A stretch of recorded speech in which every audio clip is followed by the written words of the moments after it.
بڑے بدھی جیوی، بڑے بڑے ودوان اور انٹلیکچوئلس بیٹھے ہوئے ہیں، اور حقیقت یہ ہے کہ every individual happen to be here as influential and impactful in his respective domain.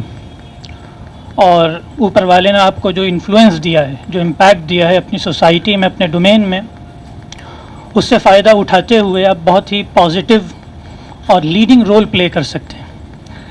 اور یہ آپ کی رسپانسبلٹی بھی ہے، ہماری رسپانسبلٹی ہے کہ اوپر والے نے ہمیں عزت دی ہے، اپنے ڈومین میں ہمیں انفلوئنس دیا ہے، اثر و رسوخ دیا ہے.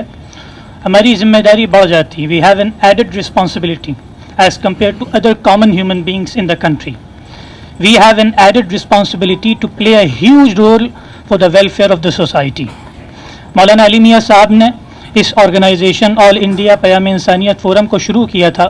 اس کے بارے میں شاید کچھ باتیں آئی ہوں، میں ایک دو باتیں آپ کے سامنے رکھ دیتا ہوں. جب برٹش کالونائزرز یہاں آئے تھے اور انہوں نے ملک کو کالونائز کیا تھا، ان کے ساتھ اور بھی کالونائزرز تھے، ڈچ کالونائزرز تھے، پورٹیگیز کالونائزرز تھے.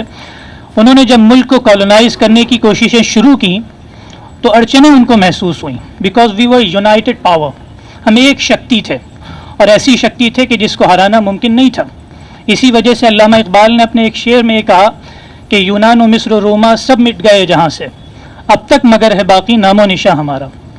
آپ جانتے ہوں گے the ancient Greek empire, the ancient Egyptian empire, the ancient Roman empire, those were giants and unbeatable. لیکن آج ہم جانتے ہیں they became small countries. Nobody knows them, and if somebody knows them تب بھی ان کی کوئی ویلیو نہیں ہے اس دنیا میں. لیکن علامہ اقبال فرماتے ہیں کہ سب مٹ گئے جہاں سے، لیکن ہمارا نام و نشان آج بھی باقی. ہم آج بھی کھڑے ہیں، ہمارا دیش آج بھی مہان ہے. اس کی وجہ یہ ہے کہ ہم ہر دور میں مل جل کر رہیں. اس دیش کا جو سب سے پاورفل سلوگن ہے، جو اس دیش کا ریپرزنٹیٹیو بھی ہے، جو اس دیش کی نمائندگی کرتا ہے پوری دنیا میں اکراس دا گلوب، وہ ہے یونٹی ان ڈائیورسٹی. ایکتا ہم میں اگر نہیں ہوگی تو یاد رکھیے یہ جو ڈائیورسٹی ہے یہ ایڈورسٹی کی طرف لے کر جاتی ہے، اور اگر ایکتا ہوگی، یونٹی ہوگی، تو یہ ڈائیورسٹی پاور بن جاتی ہے، ایک شکتی بن جاتی ہے. تو مولانا علی میاں صاحب نے یہ سندیش لوگوں کو سنایا تھا جب برٹش کالونائزر اپنے مقصد میں بہت حد تک کامیاب بھی ہوئے. دیش کا وبھاجن ہوا، تقسیم ہوئی، پارٹیشن ہوا، اور ہندوؤں اور مسلمس کے درمیان ایک تناؤ کی کیفیت پیدا ہوئی، نفرتوں کی کیفیت پیدا ہوئی. تو مولانا نے اینٹی ڈوٹ کے طور پر، تریاق کے طور پر جو زہرناکیاں انگریزوں نے پھیلائی تھیں، اس کے تریاق اور اینٹی ڈوٹ کے طور پر یہ تحریک لانچ کی تھی، یہ آرگنائزیشن، یہ موومنٹ لانچ کی تھی. اور مولانا یہ کہتے تھے کہ ہم اس تحریک اور اس سنستھا اور اس آندولن کے ذریعے سے ایک انسان کو دوسرے انسان سے جوڑنا چاہتے ہیں، اور ہم خدمت خلق یعنی سماجی کاریوں کے ذریعے سے ایک انسان کو دوسرے انسان سے جوڑنا چاہتے ہیں، اور اس دیش میں جو بیزار، روٹھے ہوئے، لڑتے بھیڑتے انسان ہیں ان کو ایک پلیٹ فارم پر لانا چاہتے ہیں. آپ جانتے ہیں ہم یہاں پر موجود ہیں، ہم میں سے ہو سکتا ہے کوئی ہندو ہو، کوئی مسلمان ہو، کوئی کمیونسٹ ہو، کوئی سوشلسٹ ہو. ہماری وچار دھارائیں الگ ہو سکتی ہیں، ہماری مانیتائیں الگ ہو سکتی ہیں، ہماری سوشل ریلیجیس آئیڈیالوجیز الگ ہو سکتی ہیں، but there is a bigger picture. There is a huge commonality between you and us that unite us, and that commonality is humanity.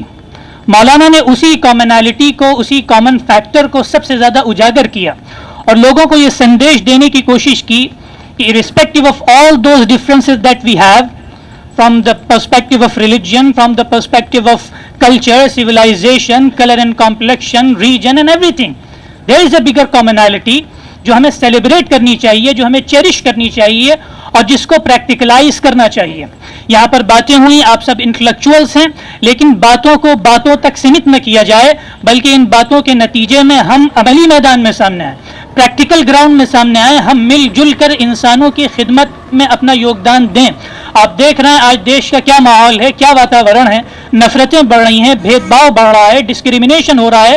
اگر کوئی شتر مرغ کی طرح اپنا سر زمین میں دے دے اور کہے سب چنگا سی، تو ہو سکتا ہے اس کو سب اچھا لگے، لیکن حقیقت یہ ہے کہ نفرتیں بڑھ رہی ہیں. ہمیں اور آپ کو ان نفرتوں کو کاؤنٹر کرنے کے لیے میدان میں آنا ہوگا. بہت سے اچھے لوگ ہوتے ہیں جو ڈرتے ہیں، وہ سہمے ہوئے ہیں. They are good people and I would say 90% people are good, but most of them are fearful. کہ ہمیں اپنا ایک پیسفل لائف اسٹائل ملا ہوا ہے، ہم اسے کیوں ڈسٹرب کریں، ہم میدان میں کیوں آئے. our life is happy, we are happy and peaceful, تو ہم کیوں دوسروں کے پھڈے میں, پرائے کے پھڈے میں ٹانگ اڑائیں؟ لیکن یاد رکھیے کہ ہم ایک ببل میں زندگی گزار رہے ہیں. اگر ہماری یہ سوچ ہے کہ ہم محفوظ ہیں, ہم پروٹیکٹڈ ہیں, ہمارا واتاورن اچھا ہے, پیسفل ہے, دنیا جائے چولہے باڑ میں, تو یہ جو مائنڈ سیٹ ہے بہت ڈینجرس ہے سوسائٹی کے لیے, خود ہمارے لیے.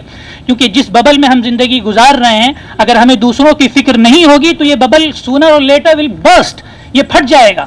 تو ہمیں دیش کو مضبوط بنانا ہوگا, دیش کی بنیادوں کو مضبوط بنانا ہوگا.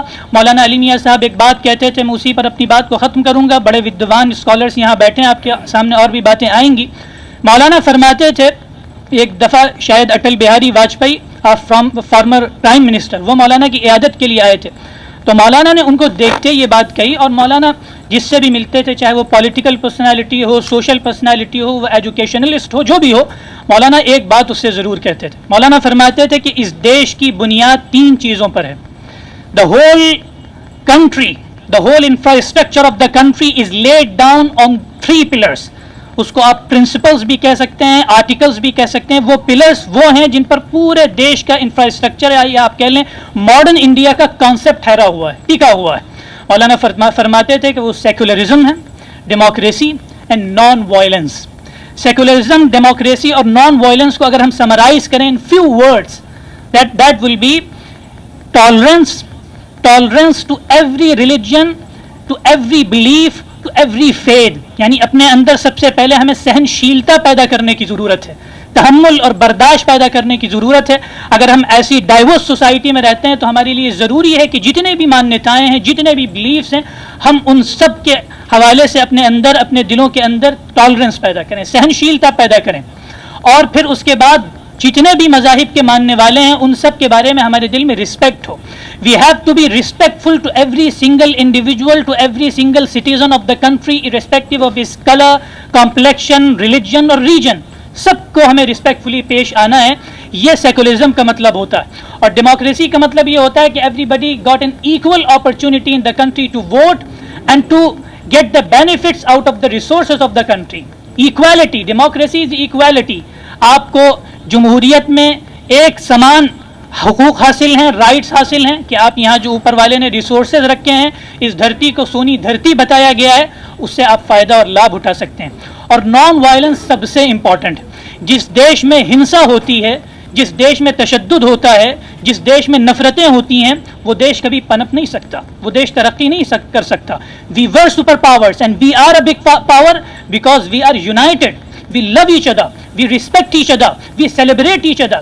اور اگر یہ کوالٹیز ہمارے اندر باقی نہیں رہیں گی, ہم ایک دوسرے سے نفرتیں کریں گے, بھید بھاؤ کا شکار ہوں گے, تو یاد رکھیے کہ ہم دیش کے وکاس میں بھاگیدار نہیں بن سکتے. ہم زبانی جمع خرچ کرتے رہیں, ڈھکوسلے کہتے رہیں, لیکن ضروری ہے کہ ہم اگر یونائٹ ہونا چاہتے ہیں, متحد ہونا چاہتے ہیں, تو ہم اپنے دلوں کے اندر محبتیں پیدا کریں, اپنے دلوں کے اندر پریم کی بھاونا پیدا کریں, اپنے دلوں کے اندر ایک دوسرے کے بارے میں رسپیکٹ کا جذبہ پیدا کریں. اگر یہ چیزیں ہمارے اندر پیدا نہیں ہوں گی تو دیش ترقی نہیں کر سکے گا. ہم سے اور آپ سے مل کر یہ دیش بنتا ہے, ایک کنٹری لوگوں سے بنتی ہے. اگر وہاں کے لوگوں کے اندر یہ بھاونائیں نہیں رہیں گی, محبتیں نہیں رہیں گی, نفرتیں پیدا ہو جائیں گی, تو پھر وہ لوگ بھی کمزور ہوں گے, اینڈ ایونچولی دیش بھی کمزور ہوگا. تو ہم دیش کو کمزور کرنے کے لیے کام نہ کریں, بلکہ مضبوط بنانے کے لیے کام کریں. اور اگر ہم دیش کو مضبوط بنانا چاہتے ہیں تو جو 3 پرنسپلس یہاں بتائے گئے, ان کی روشنی میں ہمیں انسانوں کی خدمت کرنی ہوگی. آج آپ دیکھ رہے ہیں کمرشلائزیشن کا دور ہے, ہر چیز کو کمرشلائز کیا جا رہا ہے, ہر چیز سے مٹیریلسٹک بینیفٹس اٹھانے کی کوشش کی جا رہی ہے. ہمارے لیے ضروری ہے ہم ہیومنائزیشن کا دور لے کر آئیں, ہر چیز کو انسانی بنیادوں پر پرکھنے کی کوشش کریں اور انسانوں کو فائدہ پہنچانے کی کوشش کریں. ایونچولی ہمیں فائدہ ہوگا, جو ہمیں مٹیریلسٹک بینیفٹس مل رہے ہیں وہ ملیں گے, لیکن دوسروں کے بارے میں فکر کرنا, دوسروں کے بارے میں سوچنا, یہ سب سے بڑھ کر ضروری ہے. اور اس دیش کی ترقی کے لیے اس میں سب سے بڑا رول اسی بھاونا کا اور اسی جذبے کا ہونے والا ہے. تو یہاں جو لوگ اکٹھا ہوئے ہیں, جمع ہوئے ہیں, سب مبارکباد کے مستحق ہیں. میں آپ سب کو مبارکباد دیتا ہوں. اور مولانا علی میاں صاحب جو ہماری آرگنائزیشن, ہمارے آندولن آل انڈیا پیام انسانیت فورم کے بانی تھے, فاؤنڈر تھے, ان کی طرف سے میں آپ کو یہ میسج دینا چاہتا ہوں کہ ہم ایک پلیٹ فارم پر آئیں, ہم ایک دوسرے سے کمیونیکیشن کریں, کیونکہ جب لیک آف کمیونیکیشن ہوگا تو مس انڈرسٹینڈنگس خود بخود پھیلیں گی. جہاں کمیونیکیشن بڑھے گا, بات چیت بڑھے گی, مس انڈرسٹینڈنگس بھی وہاں کم ہوتی چلی جائیں گی ایونچولی. تو ہم ایک دوسرے سے وارتالاب کریں، گفتگو کریں، ایک دوسرے کے مسائل اور پرابلمس کو سمجھنے کی کوشش کریں، اور اس طرح کی جو پہل کی گئی ہے، کوششیں یہاں پر لکھنؤ میں کی جا رہی ہیں، وہ قابل مبارکباد ہیں. یہاں جو لوگ آئے ہیں، میں آخر میں ان سب کا شکریہ ادا کر کے اپنی بات کو ختم کروں گا.